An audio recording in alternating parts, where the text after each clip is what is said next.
Radio Común 103.1 FM, en común con Comité Cerezo México, presentan Miradas Críticas. La situación en México. Una iniciativa radiofónica de Comité Cerezo México. Conduce Héctor Cerezo.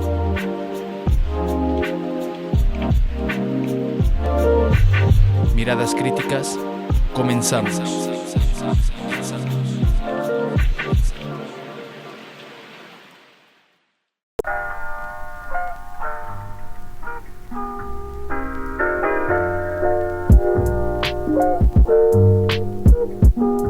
Bienvenidos y bienvenidas a su serie radiofónica Miradas Críticas, la situación en México. Un gusto estar con ustedes y en esta ocasión, hoy martes 8 de abril de esta temporada 2025, les presentamos el programa titulado El debate por las desapariciones forzadas en México.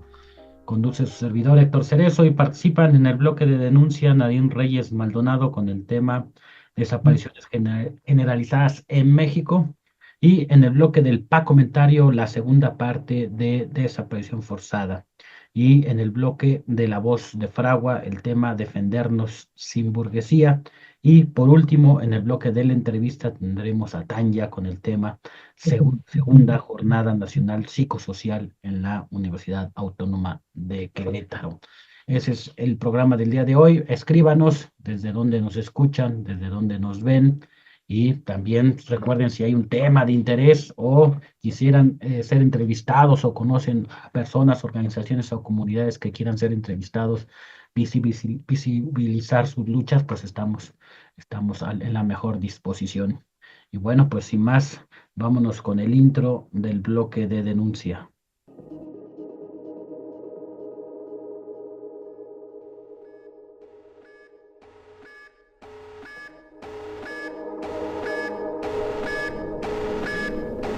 Denuncia en Miradas Críticas.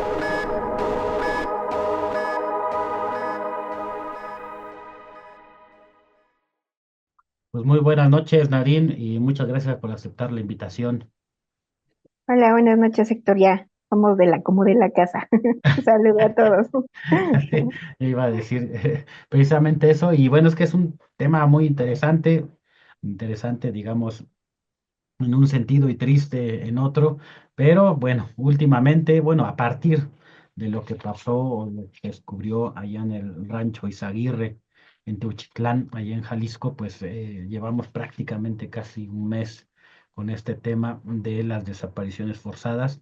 Y para entrar voy a leerles un pedacito, el párrafo final del editorial de La Jornada, que pienso yo que clarifica un poco una postura desde el Estado respecto a este tema. Y dice, el problema de desaparición forzada en México tiene una matiz singular porque al contrario de lo que ha ocurrido aquí en otras épocas y de lo que sucede en otras latitudes, no tiene como agente al Estado, sino a una multitud de organizaciones criminales que operan en la ilegalidad. Aunque el gran número y el carácter clandestino de los victimarios dificulta dar con ellos y hacerlos rendir cuentas por sus actos, es razonable esperar que los avances en la pacificación y la reducción de la violencia delictiva redunden en la disminución del drama personal y nacional de las desapariciones, ¿no? Es la editorial, un parrafito de la editorial del día de hoy de La Jornada, muy a tono, Nadine, con lo que ha dicho la presidenta de la República, que ella pues, ha dicho textualmente que las desapariciones en México no son responsabilidad del Estado, ¿no?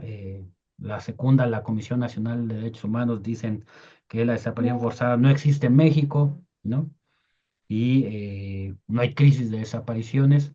Y lo que ellos plantean es que como el Estado, como ellos, así en concreto, el gobierno federal, diría Noroña, no mandan realizar desapariciones forzadas, pues no existen en México, ¿no? Y todo lo que ha pasado es de él, precisamente de años anteriores. Ante esto, pues Nadine, ¿cuál es tu opinión ante esta posición del gobierno que es muy clara en este tema? Sí, como lo hemos denunciado, ¿no? Ha habido una característica por parte de este gobierno de tratar de deslindarse de su responsabilidad al decir que las desapariciones se cometían, ¿no? Las desapariciones forzadas fueron cosa del pasado que ya no se cometen en la actualidad, como si con eso se quitara la parte de responsabilidad que tiene el Estado en las desapariciones forzadas en tanto no se esclarezcan, ¿no? Algo que nosotros hemos reiterado es que las desapariciones forzadas son un grave crimen, una grave violación a los derechos humanos y que es un crimen que es imprescriptible y continuo, ¿no? Y en tanto las desapariciones forzadas, sean sea del pasado, sean del presente, en tanto no se esclarezca en dónde están los miles de detenidos desaparecidos, en tanto no se enjuicie y se castiga a los responsables, pues esa responsabilidad sigue siendo del Estado, ¿no? Y es una forma en cómo tratan ellos también de deslindarse de su responsabilidad al señalar que las desapariciones que ahora ocurren son, pues como en gobiernos anteriores, ¿no? Están deslindadas y se dice que son del crimen organizado, ¿no? Cuando también hay una clara participación, nosotros lo hemos mencionado, hay por lo menos una aquiescencia por parte del Estado en que en varias de estas desapariciones, pues hay también la omisión y la aquiescencia del Estado, y con esto pues se trata como siempre y vuelven a repetir la historia, ¿no? Lo que ellos siempre decían que no iban a hacer, que ellos iban a respetar los derechos humanos, que se iba a sancionar y que no va a haber impunidad, ahora lo están haciendo, ¿no? Y de una manera pues muy, muy velada y con una situación como de desprestigiar a todos aquellos, no les importa, ¿no? Si son organismos internacionales, si somos familiares, si son organizaciones internas en el país, quienes denuncien esto, ellos dicen que el Estado no es, ¿no? Y siempre tratan de responsabilidad a otras organizaciones, a la delincuencia, dicen ellos, pero no asumen su responsabilidad como Estado que tienen de proteger, garantizar y terminar con la impunidad, que es lo que efectivamente permite que esto siga pasando y pues vemos claramente cuál es la respuesta, ¿no? Una negativa tajante de asumir su responsabilidad y preocupante también, ¿no? Porque también decimos, si de verdad les preocupara tanto el respeto a los derechos humanos, pues darían respuesta, ¿no? Si ellos dicen que son casos del pasado, que ahorita en la actualidad ya no se cometen estos crímenes, pues con mayor razón debería de haber esa voluntad política para resolver esta situación y terminar con la impunidad que persiste. Sin embargo, no hemos visto tampoco voluntad política en esta parte. Simplemente ha sido esta voluntad discursiva que se ha mantenido desde el gobierno de Andrés Manuel López Obrador, pero que en los hechos no vemos un cambio diferente, ¿no? Siguen simplemente negando esta situación que ya es por demás, ¿no? Que se trate de ocultar cuando vemos todos los días, ¿no? Esta lucha que los familiares han emprendido, estos hallazgos que han tenido de estas fosas, que ya es una evidencia de que esta situación pues sigue pasando desafortunadamente y que efectivamente el Estado no ha hecho nada por responder ni por los casos del pasado ni por los que actualmente se siguen cometiendo, ¿no? Inclusive también salió la noticia de que el Comité contra las Desapariciones Forzadas de la ONU inició un procedimiento bajo el artículo 34 de la Convención Internacional, donde ya le está pidiendo información al gobierno mexicano sobre las desapariciones forzadas en México, y si dicen que si a su juicio del comité consideran que son generalizadas estas desapariciones forzadas o son sistemáticas, puede llevar esta cuestión, este tema, como en carácter urgente a la Asamblea General de la ONU, lo cual le valió al presidente del comité un pronunciamiento por parte del Senado de la República pidiendo su destitución, ¿no? Así está. Y a lo mejor para que la misma gente nos pueda seguir, recordarles la desaparición forzada, la definición aceptada por el Estado mexicano, por el gobierno federal también, pues es que es una desaparición que la cometen funcionarios públicos, ¿no? Eh, o particulares con la aquiescencia, con el consentimiento de servidores públicos y que no dan a conocer el paradero o los restos de las personas, ¿no? Con esta definición, en el rancho Izaguirre, en Teochitlán, Jalisco, pues ya hay 2 policías municipales detenidos, o sea, hay la participación de policías en la desaparición de personas y eso lo hace una desaparición forzada, ¿no? El asunto es que Claudia Sheinbaum, el gobierno federal, dice, pero como yo no ordené a esos policías municipales que desaparecieran esas personas o que mandaran desaparecer personas, entonces por eso no es desaparición forzada y el Estado mexicano no desaparece de manera forzada personas, ¿no? Ante esto, ¿cómo ves este intento o esta forma de que ha hecho el gobierno federal de llamar a un diálogo, llaman ellos, o a consulta a organizaciones, bueno, sobre todo a familiares de víctimas de desaparición forzada. El mismo miércoles la presidenta paró la iniciativa de reforma a la ley general y empezaron estas mesas de diálogo o donde explican el carácter de sus reformas. Otra vez, Nadine, nos enfrentamos a esta situación que ya la hemos vivido con muchos gobiernos, de que ante la presión acceden a escucharte, pero no garantiza absolutamente que realmente te escuchen. ¿Tú cómo ves este intento del gobierno de escuchar, digamos, entre comillas, a las víctimas? Sí, creo que nuevamente han de estar repitiendo lo mismo, ¿no? Ante esta exigencia de las familias que también no es de ahora, sino ha sido también una demanda histórica, primero que se legislara la ley, que ahora se tiene y ahora que se pretendan estas reformas y que se dio pues gracias a la denuncia, ¿no? Porque efectivamente muchas de las reformas que plantean a la ley, nosotros hemos dicho y lo comentamos en los comunicados que hemos sacado como campaña, que ya están en la ley, ¿no? Que lo único que se necesita es voluntad política para de verdad echar a andar la ley como tal y que creen otros mecanismos como lo tiene que ser sanciones a los funcionarios públicos que no la cumplan. Creo que ante esta situación de exigencia de las familias, porque esta iniciativa obviamente la sacaron como siempre lo hacen, sin la participación de las familias, ante esta denuncia que se empezó a hacer de diferentes organizaciones para que se escuchara las voces de las familias, es que se abre este supuesto diálogo, ¿no? Sin embargo, hay un planteamiento ya de varias familias que yo he tenido la oportunidad de escuchar, que ellas se sienten obviamente como una simulación a estos supuestos diálogos, ¿no? Que les dicen que los van a escuchar, que ellos pueden participar, que van a ser como todo un parlamento abierto para que las voces de las familias se escuchen, pero que lo ven como simplemente dejar que ellos se expresen, pero no es, como tú dices, garantía de que efectivamente lo que las familias expresen vaya a ser modificado o vaya a ser retomado en las reformas, ¿no? Lo que vemos ahí con preocupación es que siguen hablando de lo mismo, ¿no? De crear como este mecanismo supuestamente para identificar mejor a las personas que decimos nosotros, en lugar de que ayude, parece lo que quieren es tenernos más vigilados de lo que ya nos tienen, ¿no? Con toda esta situación que quieren ellos de armar toda una base de datos que tenga huellas, todo el iris y demás.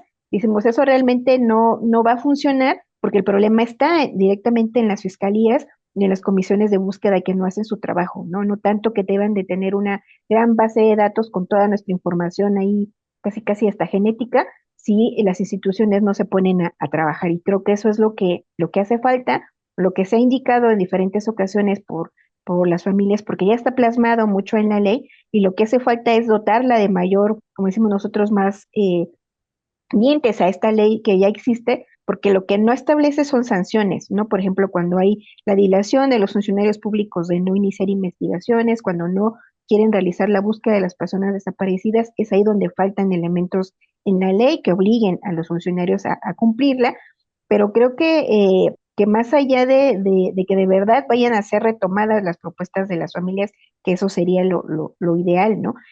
Creo que más bien es volver a lo mismo, ¿no? De hacer como que escuchan a las familias para que digan que sí hubo un diálogo, pero que en realidad yo creo que no van a recoger del todo pues las propuestas que hagan las familias, ¿no? Dada la respuesta que ellos están dando, también ya lo vemos por diferentes frentes, con esta negativa de querer reconocer que existe esta problemática, y por lo tanto no veo que en los hechos vaya a haber un cambio sustancial. Creo que van a seguir dándonos vueltas, ¿no? De decir que sí nos escuchan, que sí van a hacer los cambios, pero el problema nuevamente está en los hechos realmente, ¿no? Que esto se cumpla, y que hemos visto solamente se ha logrado arrancar, pues producto de la movilización de las familias, y yo creo que es lo que sigue siendo la apuesta, ¿no? Seguir denunciando, seguir haciendo esta presión, que ya hemos visto que esta presión fue lo que llevó precisamente también a visibilizar esta situación de lo que está pasando, no solo en el rancho en Jalisco, sino que ya hemos visto que hay en muchos otros estados de la República que tienen esa misma situación con muchas fosas, y que yo creo que también va a ser importante seguir haciendo esa presión también internacional, ¿no? Que de verdad se visite, se vea la situación que está pasando en el país, porque es algo que ya no pueden ocultar, ¿no? Desafortunadamente no es solo Jalisco, hay muchísimas fosas en todo el país, y que eso te habla ya de una gran problemática que efectivamente no es de ahora, ¿no? Ya es desde hace algunos años que efectivamente empezaron desde con Calderón, pero que el actual Estado también es responsable porque no ha dado una respuesta ante toda esta situación, porque sigue la impunidad, siguen persistiendo los casos y por lo tanto ellos tendrán que asumir su responsabilidad también. Sí, qué difícil para las víctimas, Nadine, porque por un lado el gobierno dice no, no son desapariciones forzadas, olvidando todo lo que dice el sistema internacional de los derechos humanos. eh, el Parlamento abierto, ¿con quién vamos a ir, no? Si vamos con Morena, donde dicen que no hay desapariciones forzadas en México, así lo han dicho, que no hay crisis de desapariciones. Pero por el otro lado están los senadores del PAN, del PRI, ¿no? Que sus partidos cometieron miles de desapariciones forzadas cuando gobernaron con Calderón, Peña Nieto, y si nos vamos atrás los gobiernos priistas, pues todo este periodo de llamado guerra sucia o de terrorismo de Estado, pues con quién ir, ¿no? Si no vamos con Morena porque no nos escuchan, tienen otra visión, tampoco vamos a ir con la derecha o la ultraderecha, que son los responsables de las desapariciones forzadas y que se están colgando también del dolor y la demanda social de las víctimas. Y pues todo parecería que lo que le está apostando al gobierno federal pues es a resolver o a tratar de resolver, entre comillas, este problema como si fuera un problema de seguridad pública, ¿no? Más Ujú. militares, más policías, más inteligencia policial le llaman, más control social, más cámaras, etcétera, más centros de inteligencia. O sea, para ellos es un problema las desapariciones forzadas en México de grupos de crimen organizado que no tienen relación con ellos, absolutamente nada que ver ni con policías municipales, estatales, federales, y que hay que combatir. Ese es como, a eso lo están reduciendo el problema de la desaparición forzada en México, y como tú bien lo dijiste, pues las desapariciones forzadas son del presente mientras no se resuelvan. O sea, no hay desapariciones forzadas del pasado, son del presente mientras no haya verdad, que es lo que sucedió, mientras no haya justicia, sanción a los responsables, mientras no se sepa el paradero real de las víctimas de desaparición forzada. Y pues este es el escenario, Nadine, que nos espera, qué dicen las demás familias, cómo está el ánimo, aparte de ese sentimiento de chino, otra vez nos van a llamar a consulta, otra vez les vamos a decir lo que creemos, lo que proponemos o lo que estamos proponiendo desde hace muchos años, y al final pues ellos van a hacer lo que realmente ellos quieren, ¿no? Sí, pues es complicado, como tú señalas, ya estuve pues, viendo ahí en algunos chats que comparto con algunas familias esta preocupación, ¿no? Que sí, efectivamente ellos dicen cómo están dando una respuesta eh, aparentemente de diálogo y por otro lado, pues sí están como muy molestas por esta respuesta que dieron, ¿no? De pedir la destitución del el secretario de Comité sobre Desaparición Forzada, dicen, pues es una burla, ¿no? Porque por un lado dicen que sí las van a escuchar, pero si por otro ellos mismos no están aceptando que esta problemática existe, pues quiere decir que efectivamente el que las escuchen no va a cambiar mucho, ¿no? Entonces, sí está ahí como mucha molestia y obviamente creo que también es la intención, ¿no? Siempre hemos dicho que parte de las afectaciones o de lo que provoca una desaparición forzada también tiene que ver con esta frustración, este desgaste que también el mismo Estado hace para que uno trate de dejar las cosas así, ¿no? Para que uno se desanime, para que uno pierda, ¿no? Los ánimos, las esperanzas, y yo creo que ahorita muchas familias están como en esa situación, ¿no? De qué hacer, porque efectivamente no hay para dónde irse, ¿no? O sea, ni con ninguno de los partidos políticos, porque unos también se están queriendo beneficiar de esta situación, y por el otro lado, pues está esta parte de aparentemente que te escuchan, ¿no? Por parte de Morena, pero yo creo que sigue siendo la apuesta, como siempre hemos dicho, pues a la organización, ¿no? A la independencia que mantengan las familias, como muchos ya lo han hecho, y a seguir haciendo esta presión y a seguir visibilizando lo que el Estado no quiere que se haga, ¿no? Que no salga a la luz todo lo que está pasando, y yo creo que va a seguir siendo muy importante de seguir haciendo la denuncia ante el ámbito internacional, que es lo que le pesa mucho al Estado mexicano, ¿no? Que no quiere que se escuchen las denuncias de lo que está pasando en otros países. Y yo creo que ahí va a ser la presión importante que se haga. Ahorita vi que ya estaban circulando ahí un comunicado de varios colectivos que están dando apoyo ante esta situación de que se pidió la destitución del presidente del comité sobre desaparición forzada, porque eso también te da una luz o te da como te permite comprender más cómo está viendo el Estado mexicano esta situación, ¿no? Que no va a permitir o está con esta negativa de querer aceptar la situación que está pasando, pero creo que con la presión política que se haga, pues va a tener que dar alguna respuesta, ¿no? Si ya se inició un mecanismo que está el Estado obligado a cumplir porque es parte de esta convención, pues tendrán que informar por qué no si lo hacen o por qué no lo van a hacer, ¿no? O son capaces de correr primero a la oficina del Alto Comisionado de la ONU en Ah, México, sí, también son capaces. de la Asamblea de los Derechos Humanos. Pues muchas gracias, Nadine. Para quienes no te conocen, Nadine Reyes Maldonado es hija del Mundo Reyes Amaya, desaparecido en Oaxaca el 25 de mayo de 2007 junto con Gabriel Alberto Cruz Sánchez, militantes del Ejército Popular Revolucionario. Pues muchas gracias, Nadine, y vamos a seguir pues con el tema, con este tema. Muchas gracias. Gracias a ti, saludos, saludos. Bien, pues ahí está la participación de Nadine y pues vámonos seguidos con este mismo tema, con el comentario del día de hoy.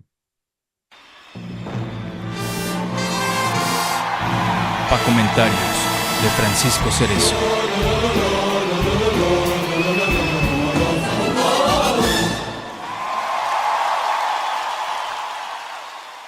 Muchas gracias, Héctor. Pues seguiremos hablando sobre la grave problemática de la desaparición forzada en nuestro país. Sabemos que el Estado mexicano se resiste a aceptar la realidad y que la derecha aprovecha para responsabilizar únicamente a la socialdemocracia que les quitó el poder del terror que ellos originaron y de la cual también fueron, son y siguen siendo responsables. Por ahí me preguntaron si no es más fácil que el Estado mexicano asuma el costo político de aceptar que en México sí existe la desaparición forzada y trabaje para que no continúe. Máxime que miles de casos son de los sexenios de la ultraderecha panpriista. Contesté que evidentemente esa sería la mejor salida. No obstante, la socialdemocracia tiene un grave problema. Carece del análisis político suficiente para darle solución a este asunto que ya se ha elevado a instancias internacionales.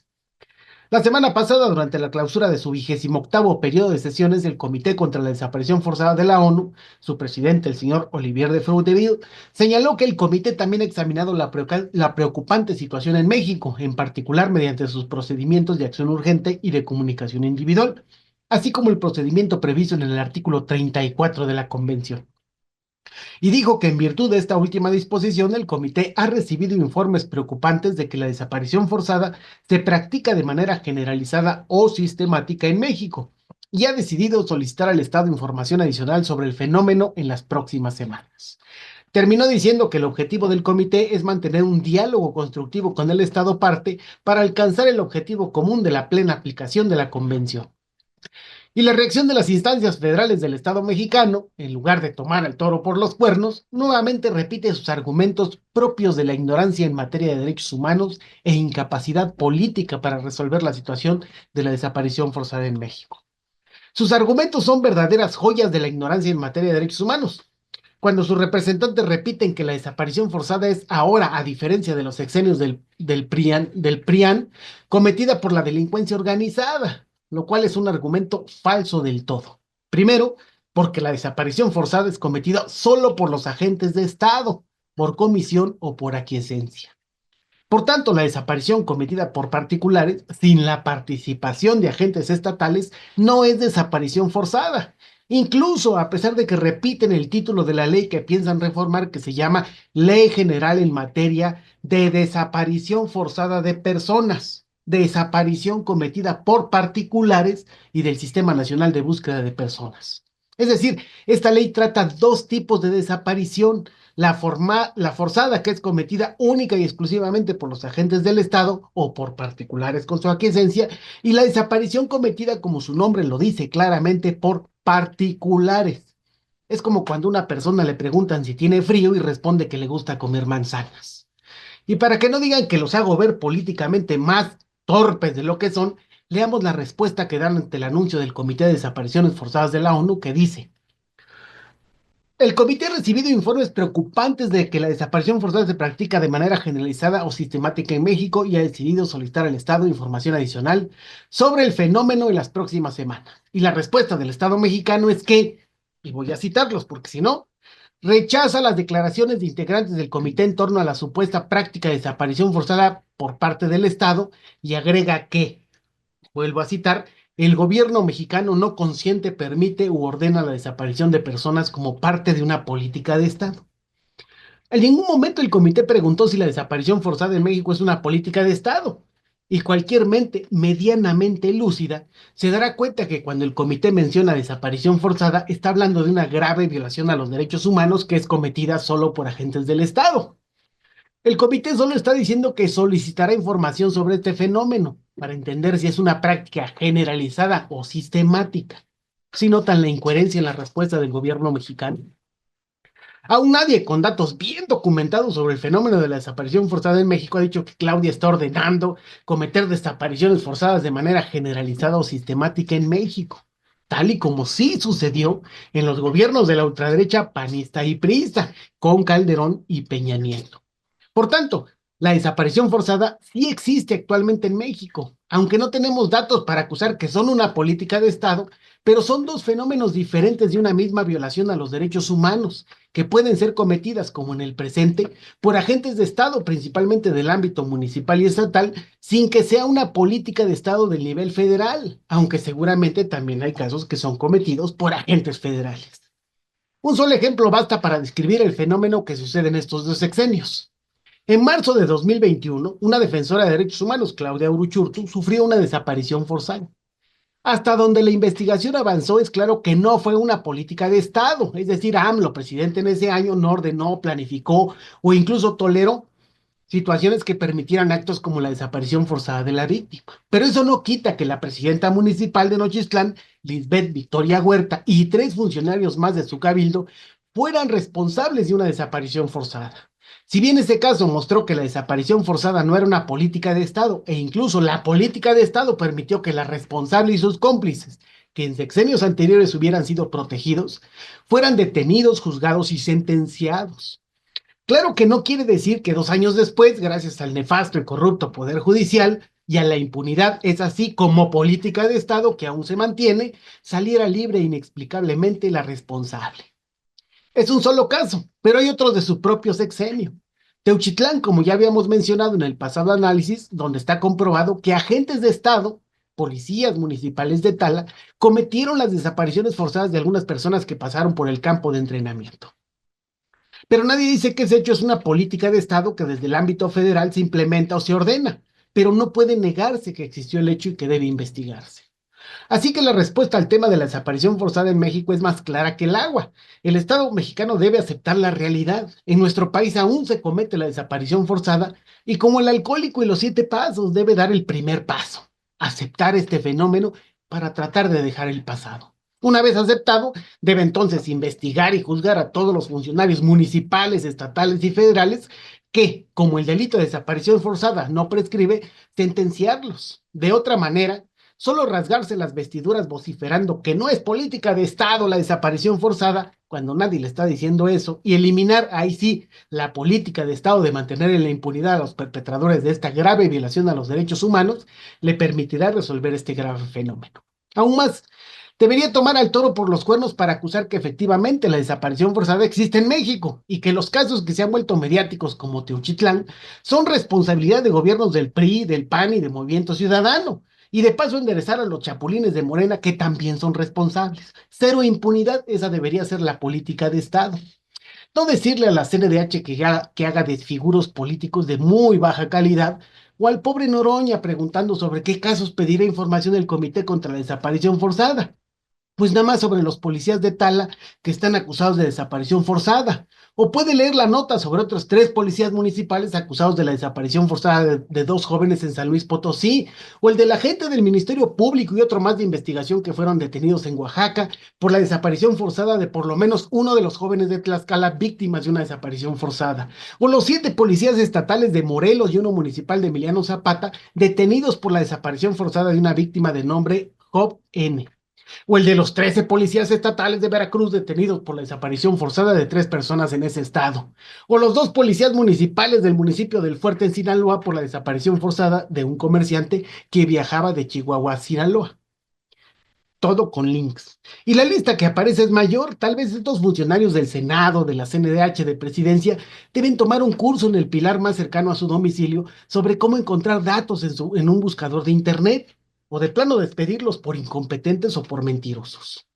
Pero estimado lector o escucha, ya sabemos que nada de esto va a pasar si los familiares de las víctimas, las organizaciones de derechos humanos y el movimiento popular y social no seguimos exigiendo de manera organizada e independiente los derechos humanos de las víctimas de violaciones a los derechos humanos, la justicia, la verdad, la memoria y la reparación integral, y dentro de los mecanismos de no repetición, ya que como hemos visto, hasta los que se dicen humanistas, si no se les exige, ni por error aceptan que en México continúa la desaparición forzada. Muchas gracias, Héctor. Al contrario, gracias, Francisco. Pues ahí está una mezcla. Si mezclamos ignorancia con soberbia, pues vamos a tener muchas de las respuestas que encontramos con los políticos del día de hoy. Pues vámonos con el primer corte, con la producción de Radio Común.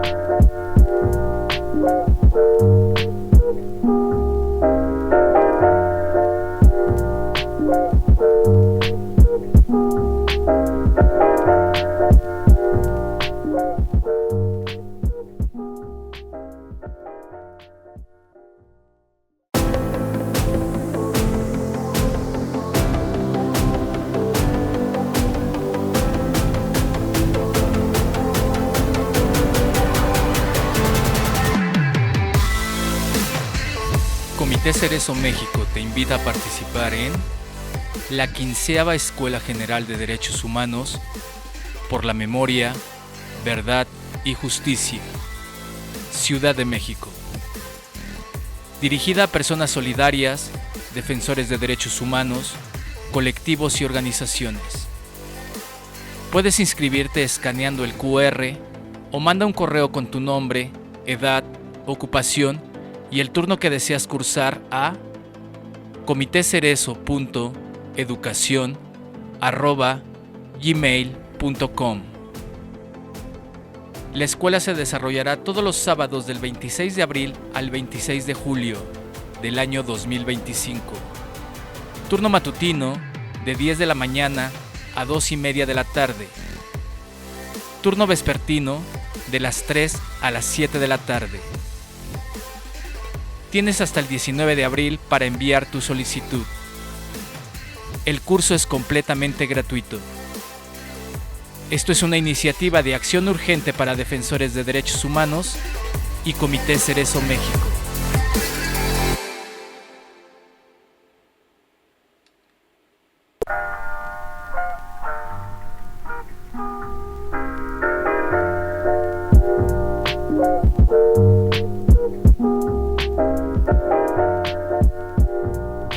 Bien, pues estamos de regreso. Miradas críticas a la situación en México.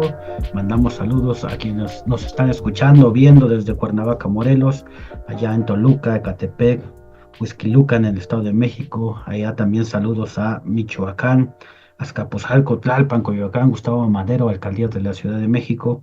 Un saludo también hasta la Ciudad Juárez, allá en Chihuahua, y también al país hermano, allá a Guatemala. Por ahí nos recuerdan que este 9 de abril se va a cumplir 11 años, son 11 años del intento de ejecución extrajudicial de la compañera Rosa Hernández, a la cual pues le mandamos muchos saludos a ella y a toda su familia, a los integrantes del Frente Nacional de Lucha por el Socialismo, ¿no?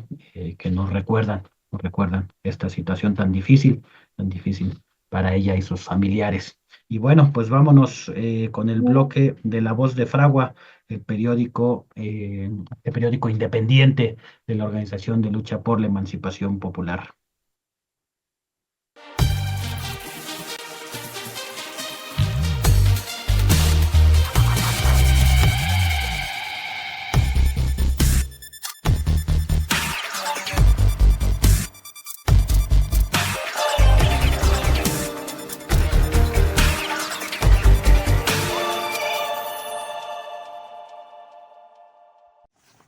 Defendernos sin burguesía. Desde el inicio de la nueva administración de Donald Trump, las amenazas de aplicación de aranceles a las mercancías de diferentes países no cesan, y esas amenazas hoy se convierten en una realidad. México no es la excepción, pues ya aumentaron los aranceles en el caso del aluminio y el acero que se vende a los Estados Unidos. Ante esta situación, la lucha por la soberanía nacional se enaltece. el pueblo coincide en la importancia de defender la independencia de nuestro país. La situación se complejiza cuando vemos que en esa defensa se cuelan hasta los oligarcas más antinacionalistas que solo buscan defender sus intereses mezquinos. Y eso lo podemos ver en los diferentes acontecimientos de las últimas semanas. El 4 de marzo se impuso como nueva fecha para la aplicación del 25% de aranceles a las mercancías mexicanas y canadienses, con el pretexto de frenar el flujo migratorio y el tráfico de fentanilo a Estados Unidos. Antes se había reunido el Gabinete de Seguridad de México con Marco Rubio, secretario de Estado de Estados Unidos, aunque pronto se señaló que el objetivo era que las empresas regresasen a producir en Estados Unidos.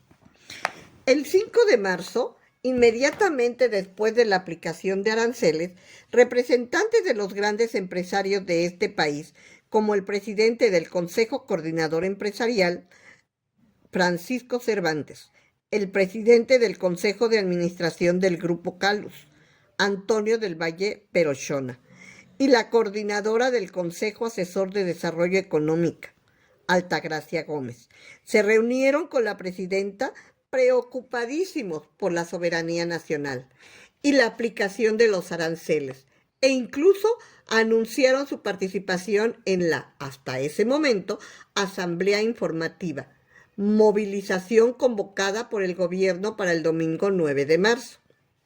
El 6 de marzo, luego de una llamada telefónica entre Trump y Sheinbaum, Trump anunció posponer los aranceles para el 2 de abril, fecha en la que Estados Unidos aplicará aranceles a todos los países y más mercancías. El 9 de marzo, la Asamblea Informativa se convirtió en festejo nacional, ya que se logró posponer la imposición arancelaria y que no se aplicaran a las mercancías contempladas en el Tratado de Libre Comercio. Rodeada de altos funcionarios, gobernadores y los grandes empresarios, Sheinbaum dio un discurso recalcando la defensa de la soberanía, pero al mismo tiempo defendiendo un tratado comercial que nos ha generado una enorme dependencia y subordinación hacia el imperialismo. El 12 de marzo amanecimos con la noticia de que sí se impusieron los aranceles de 25% sobre el acero y el aluminio, a pesar de las pláticas, negociaciones y coordinación. Inmediatamente después se pronunciaron los empresarios, en este caso de la industria acerera, representados por la Canacero, quienes calcularon pérdidas por 2.100 millones de dólares. Es así como aquellos que tanto se beneficiaron del neoliberalismo hoy saltan, hablan de unidad y se toman la foto con la presidenta por defender su capital afectado por los aranceles. Resulta extraño, los empresarios haciéndole frente a los gringos.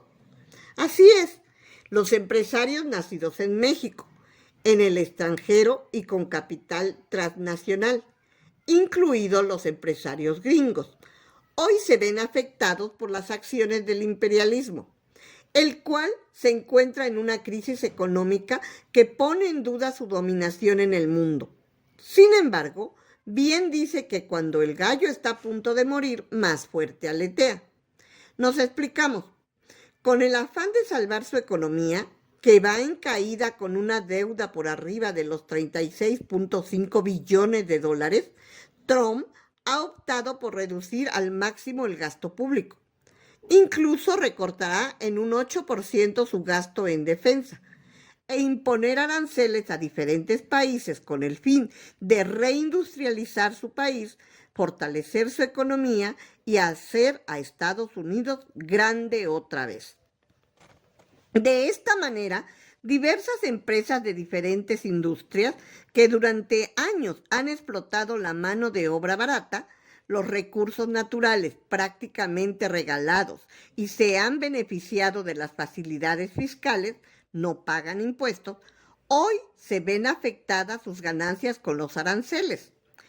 El motor de la economía mexicana se ve afectado, dicen a conveniencia, Pero recordemos que ese motor somos los trabajadores, que en el capitalismo vivimos bajo la constante explotación y padecemos el robo de la riqueza que producimos. Incluso desde el gobierno federal hay un llamado a la unidad con los empresarios y se plantea una estrategia de 5 puntos para contrarrestar todas estas políticas. 1. Fortalecimiento del mercado interno. 2.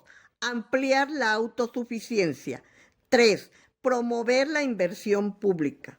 4. Promover la producción nacional. 5. Fortalecer los programas sociales. No suena mal de entrada, pero para lograr estos puntos hay un gran obstáculo.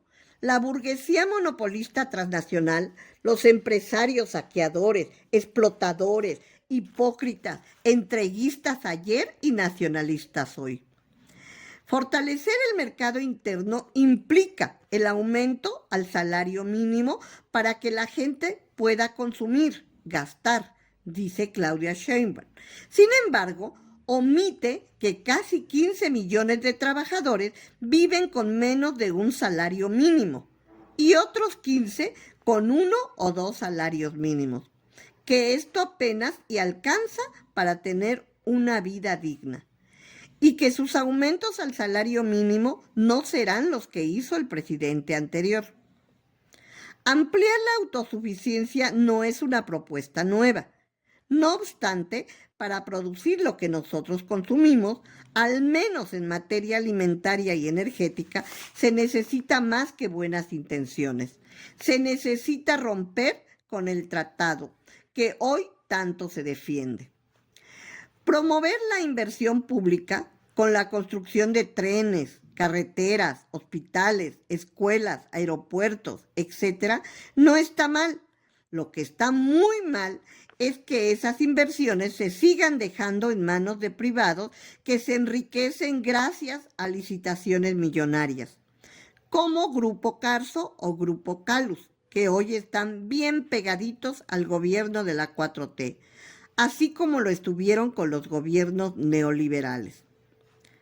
Promover la producción nacional sería un gran paso, pero solo si ésta fuera planificada desde el Estado y en beneficio del pueblo trabajador, no como se propone desde el Plan México, que como se dijo en el Fragua 102 y 103, únicamente benefician a la burguesía transnacional. Y finalmente, no estamos en contra de fortalecer los programas sociales y de que todos estos sean constitucionales. El problema es que estos programas desorganizan y desmovilizan al pueblo.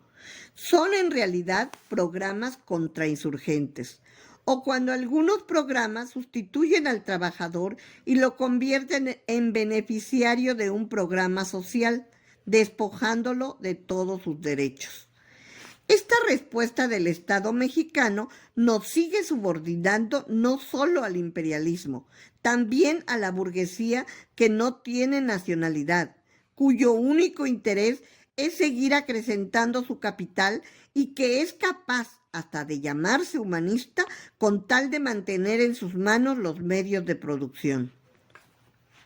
La única manera de alcanzar la verdadera soberanía es luchar por arrancar de raíz todos estos males. Eso significa recuperar los grandes medios de producción, producir lo que necesitamos para una vida digna y que nosotros, como pueblo trabajador, seamos los que dirijamos las riendas de nuestro propio destino. Alcanzar la soberanía nacional, rompiendo las cadenas que nos impone la burguesía.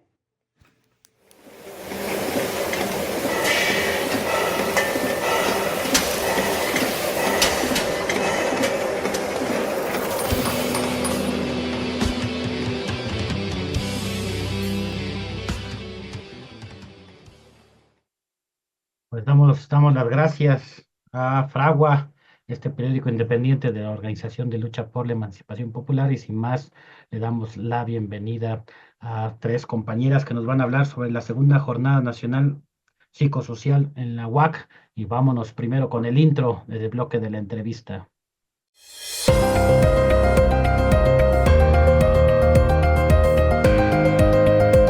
La entrevista en Miradas Críticas.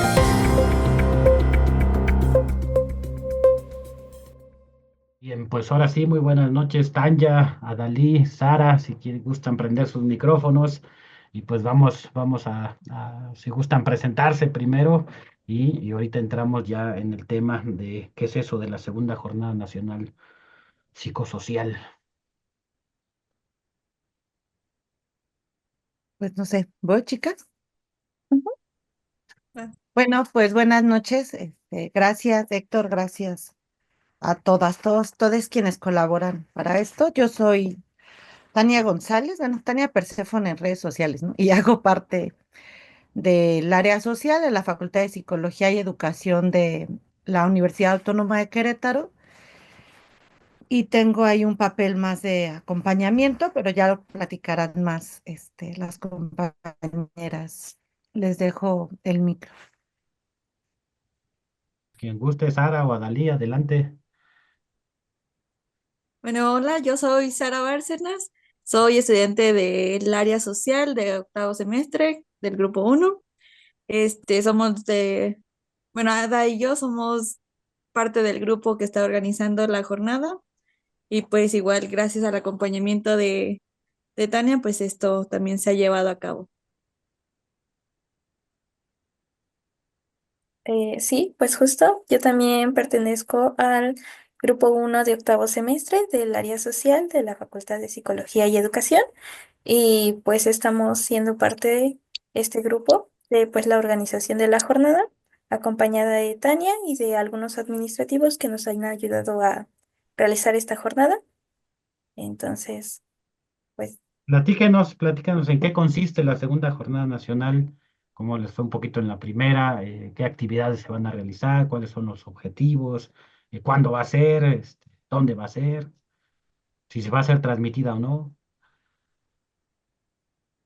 Bueno, yo cuento una primera parte y luego ya que cuenten un poco el nombre de la jornada y lo entendible o no que luego resulta el nombre de la jornada y cómo lo han ido estructurando, Sara y Ada. Bueno, esta es la segunda jornada y la pregunta es cuál fue la primera a veces, ¿no? Y la primera fue el año pasado.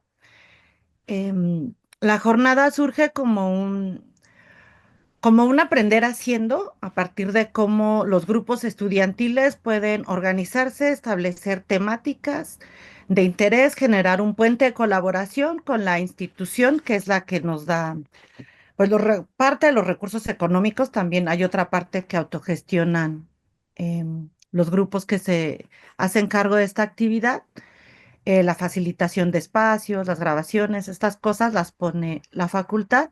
Pero la idea de generar estas jornadas y que sean los grupos estudiantiles quienes las organizan es visibilizar la capacidad de agencia que tienen de tomar decisiones, resolver sus propios conflictos y cómo entienden la posibilidad de hacer comunidad desde un ámbito institucional y desde cómo llevan sus procesos colectivos. La jornada nace un poco y un mucho desde el vínculo que hay con una materia, en la que yo participo, que es la materia de grupos en instituciones y comunidades, y también como parte de su evento de graduación, porque es su último semestre, y como su presentación en sociedad, como en un esfuerzo de ser pues una colectividad estudiantil organizada.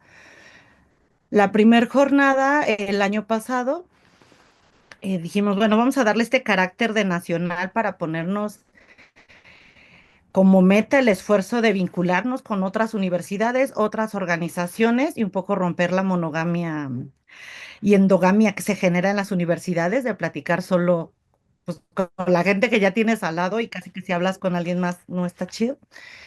Y nos fue muy bien también en la primera. Algo ahí que fue muy lindo fue escuchar a los estudiantes presentar sus resultados de investigación.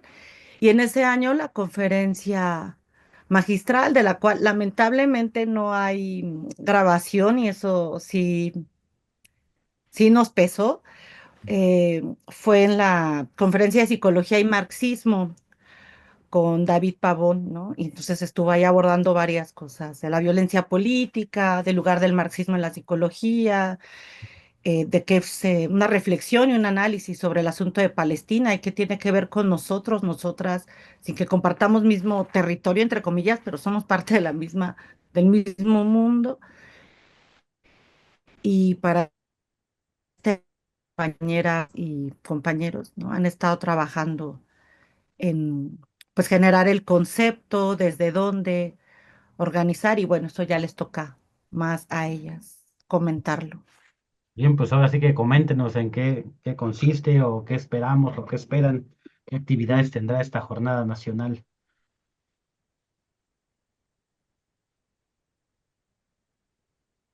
Pues para iniciar un poco pensando en cómo se estructura esta jornada, cómo dio inicio, qué pensamiento, pues más que nada es una mirada hacia el otro, una mirada psicosocial partiendo mucho desde nuestro aprendizaje desde la psicología social, y es que a veces parece que mirar al otro es muy difícil, ¿no? Mirar a otro desde sus contextos, desde dónde estamos viendo y qué estamos viendo, ¿no? Entonces, esto es algo que llama la atención no solo a mí, sino también a nuestros compañeros de grupo, apoyada de la maestra Tania, la cual pues se volvió una temática importante y relevante, ¿no? Entonces, este pensamiento es el que inicia nuestra jornada psicosocial, mirando hacia el otro, ¿no? Y justo en esta mirada hacia el otro también ponemos énfasis en los procesos capitalistas que existen, ¿no? En esta individualización que hace el capitalismo, en sí ya no mirar al otro, en ya no tener espacios de comunidad y de dónde pensar hacia el sujeto, ¿no? Sara. Justo, pues hoy dimos inicio con toda esta temática, con toda esta programación y pues tuvimos el primer conversatorio sobre el arte y cómo este se apropia de los espacios públicos y pues eso fue por varios de los colectivos que existen aquí en Querétaro. La segunda fue de psicogeografía del despojo urbano, que fue compartido por Jackson, que venía desde Guadalajara. Y pues también tuvimos una plática con una compañera que es igual del área, pero es la doctora Alejandra León, que nos compartió una conferencia que se llamó Lujo, Violencia y Cuerpos Desechables, Narcomarketing y Necropolítica. Con ese dimos inicio el día de hoy y pues mañana es un poco más sobre estudiantes, empezando con una presentación de un libro por el doctor Joel, que nos acompaña desde Morelos, si no mal recuerdo. Y el segundo va a ser un micro abierto, que es donde participan varios estudiantes, tanto de la facultad como de otras facultades y algunos externos a la universidad. Y por último, pues tendríamos un conversatorio entre estudiantes que justo va a esta temática que tenemos en la jornada, que es repolitizar al estudiante. Y pues justo se tiene como objetivo crear ese diálogo para vernos, para compartir y pues saber que pues existe un otro dentro de todo este capitalismo, ¿no? Y pues el día más pesadito de la jornada pues va a ser el día jueves, que tenemos varias actividades, entre ellas proyectos cercanos al área, que es por la Escuelita Libertaria, que va encaminada a pedagogías subversivas para la liberación. También tenemos eh, una conferencia que se llama Diálogos entre las Resistencias entre Palestina y América Latina, compartida pues justamente por ustedes, por Comité Cerezo. Y pues también tenemos una conferencia importante que es justo con el doctor Pablo Fernández Crislia, que nos acompaña desde la Universidad Autónoma de México. Y pues esa es como la más relevante. Y pues ya el viernes terminaríamos la jornada con un taller igual por ustedes, Comité Cerezo, que se llama Represión Política y Mecanismos de Afrontamiento. Entonces, pues esas son todas nuestras actividades y pues estamos muy emocionados con toda esta jornada. No, pues felicidades primero pues ya empezó el día de hoy, ¿no? Hoy hasta el viernes, actividades, no sé si las transmiten en vivo, si pueden tener acceso personas de diferentes lugares, estados, o tiene que estar ahí, es presencial. Bueno, algunas actividades sí están teniendo transmisión. Ahorita ya Sara o Ada nos compartirán cuáles son las únicas que no tendrían esa transmisión en vivo. Y yo acá como tomando un rol que no me corresponde. Me parece bien importante en el planteamiento que están generando el darle lugar a conversar sobre las situaciones que comparten como comunidad estudiantil y el futuro y el presente laboral, o sea, no solo el futuro laboral, porque muchos compañeros, compañeras en la facultad estudian y trabajan, ¿no? Y entonces eso nos obliga a pensar el rol de la universidad pública, del trabajo, las condiciones laborales y la tremenda precariedad, bueno, que también ahí compartimos las les docentes, ¿no? Tampoco es que la docencia se, sea un piso parejo, ¿no? O sea, hay bastantes desigualdades y las universidades públicas no es la excepción, pero no sé si Ada o Sara quieran comentar esto de qué actividades no se transmiten en línea y cuál es este sentido, ¿no? De nombrar la repolitización del sujeto estudiantil en una de las actividades dentro de la jornada.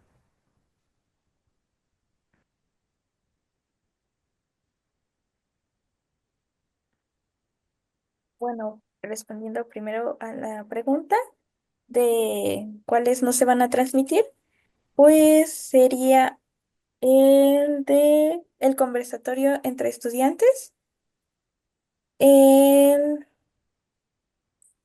me- no me acuerdo si el de los parques de Carrillo por Luis Osorno el jueves, que creo que no lo mencionó Sara, y pues el taller que van a dar el viernes. Creo que serían los únicos que no se transmitirían en vivo, pero los demás los pueden encontrar en la página de la Facultad de Psicología y Educación de la UAC. eh, Ahí estarán transmitiéndose en vivo.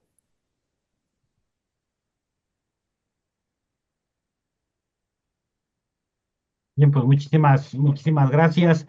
Pues no sé, para irnos despidiendo pues, del programa de ustedes, ¿qué le dirían a quienes nos están escuchando? Por lo regular nos escuchan de 8 o 10 estados de la República. ¿Por qué hacer estas jornadas?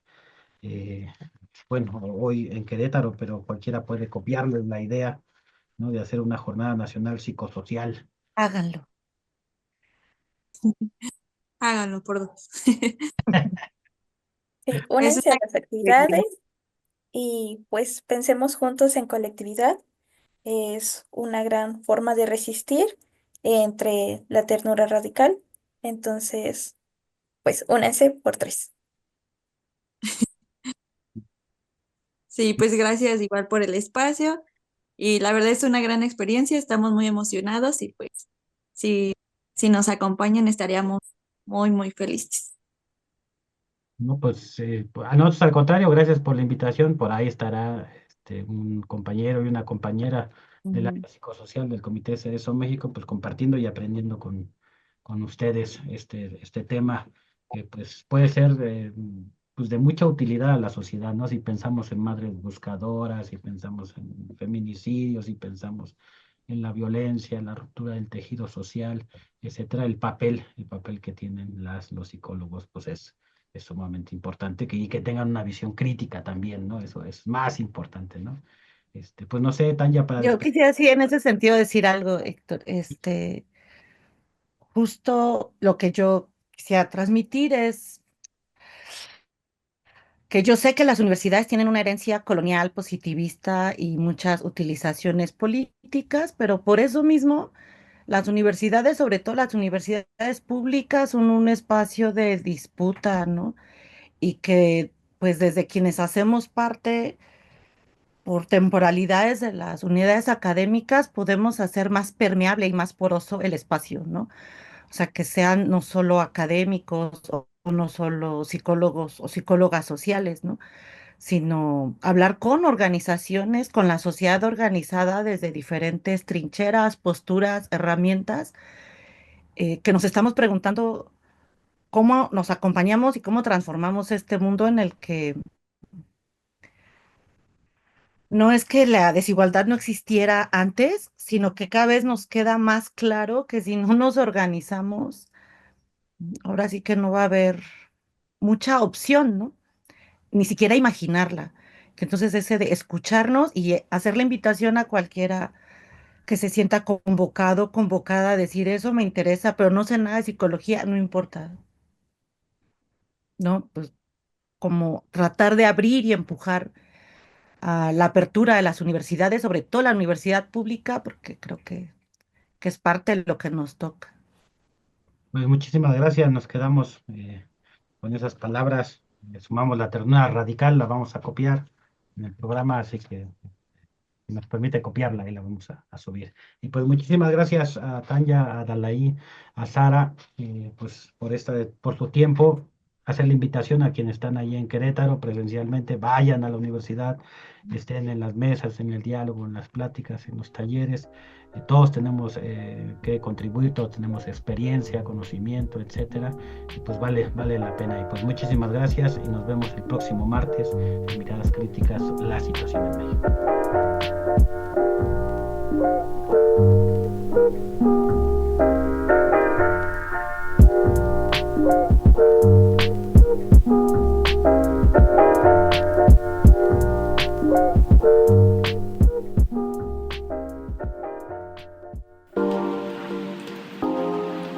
Radio Común, en común con Comité Cerezo México, les esperamos en la siguiente entrega. Miradas Críticas, la situación en México. Una iniciativa radiofónica de Comité Cerezo México. Vida digna.